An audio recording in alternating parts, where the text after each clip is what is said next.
जिनके आंगन में गरीबी का शजर हो मोहसिन, जिनके आंगन में गरीबी का शजर हो मोहसिन, उनकी हर बात ज़माने को बुरी लगती है, उनकी हर बात ज़माने को बुरी लगती है। दोस्तों, मोहसिन नकवी साहब का ये शेर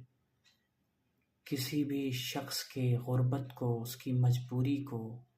बयान करने के लिए, ज़ाहिर करने के लिए काफ़ी है। दोस्तों, आजकल की सोसाइटी, आजकल के कल्चर और हमारे समाज की